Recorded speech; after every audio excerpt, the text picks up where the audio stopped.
O que define o que é uma lenda e o que é um fato histórico? A linha de divisão desses conceitos é extremamente tênue. O quanto de fato histórico tem naquela lenda? O quanto de lenda tem naquele fato histórico? Para o dicionário, lenda é uma narrativa de caráter fantástico em que um fato histórico se amplifica e se transforma sob efeito da evocação poética ou da imaginação popular. Mas como surgem as lendas? Ninguém sabe bem como. Mas uma história banal contada por várias gerações, repassada através da tradição oral, ganha ares místicos e passa a fazer parte da cultura daquele local.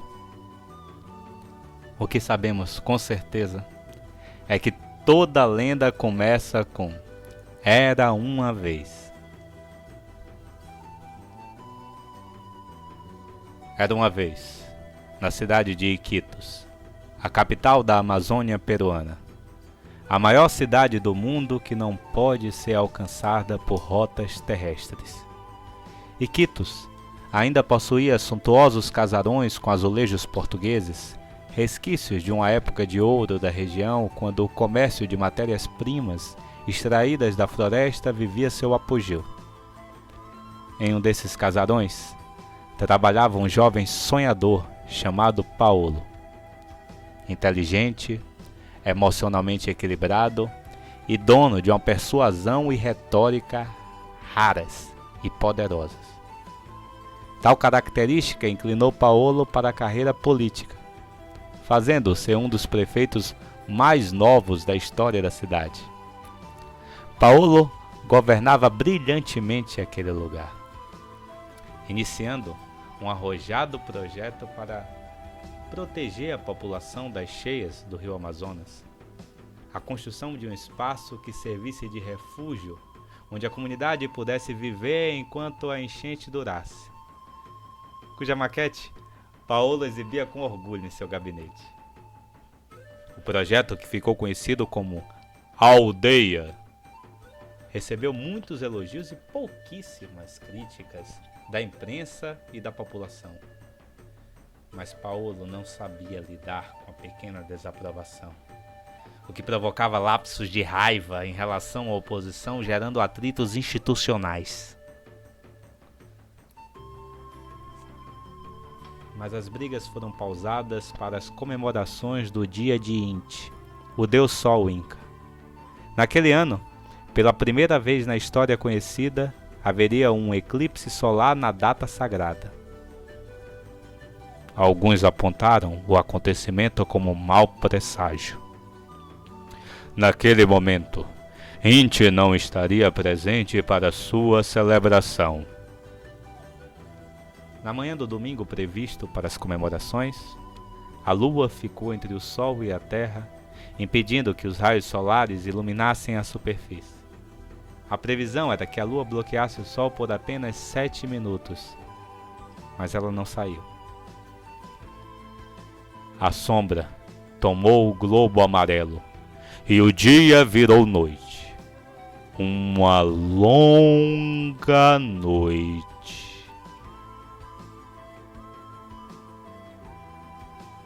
Que trouxe consigo o desespero para a população. Os presságios se tornaram verdadeiros. Em pouco tempo, a escuridão não era mais o único problema. Algumas pessoas passaram a sentir leves coceiras no corpo. Em poucas horas apresentaram pequenas manchas roxas. Essas manchas cresciam de tamanho e em poucos dias tomavam toda a pele, associado com o atrofiamento do corpo, que comprimia as articulações, enrijecendo a musculatura, ao ponto que a vida se esvaía. Essa doença ficou conhecida como peste vitelote. Médicos e cientistas apontaram que o mal era provocado por uma contaminação do ar e poderia ser transmitido após um longo tempo de contato com o contaminado, o que causou um caos social. Autoridades de todo o mundo optaram por isolar a cidade, de modo que a doença não se espalhasse pelo mundo. tarefa facilitada pelas condições geográficas de Iquitos. Assim, em poucas semanas, 70% da sua população havia morrido. Inicialmente, os corpos eram enterrados individualmente. Com o tempo, passaram a ser incinerados em montanhas de corpos, sem que as famílias pudessem se despedir, como se fossem objetos jogados fora. Os que sobreviviam tentavam permanecer assim.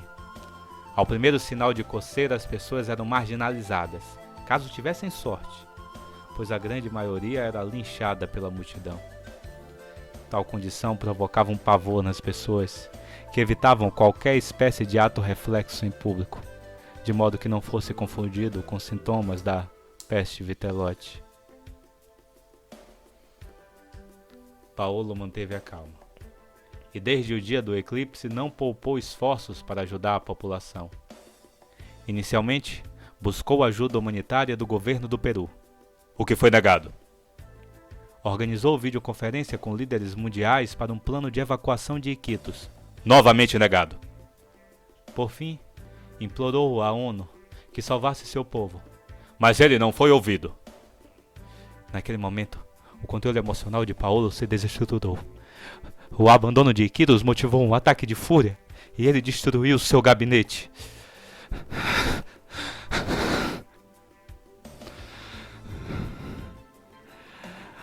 Aos poucos, Paolo se acalmou. Em meio à desordem e confusão que estava o local, ele avistou a maquete da aldeia caída em um canto do espaço. Àquela altura, pensou ele, o projeto da aldeia já estava quase finalizado, sendo suficiente para levar a população.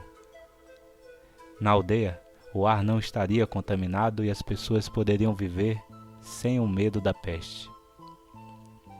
Paolo comunicou o plano para sua população e organizou uma operação para a condução das pessoas para a aldeia. Os sobreviventes foram levados em segurança. Paolo havia conseguido salvar seu povo, mas as pessoas ainda precisavam ser monitoradas, de modo que a peste não fosse transmitida internamente. Novamente, Paolo resolveu. Ele desenvolveu um forte sistema de segurança, com câmeras espalhadas por todos os lugares que supervisionavam cada pessoa, identificando qualquer sintoma da peste. Após o período da quarentena, a peste não havia sido identificada e os habitantes da aldeia estavam livres daquele mal. Durante a quarentena, Paolo organizou rondas na superfície à procura de sobreviventes. Todas em vão. Naquele dia, ocorreria a última ronda. Paolo caminhava pelas ruas antigas quando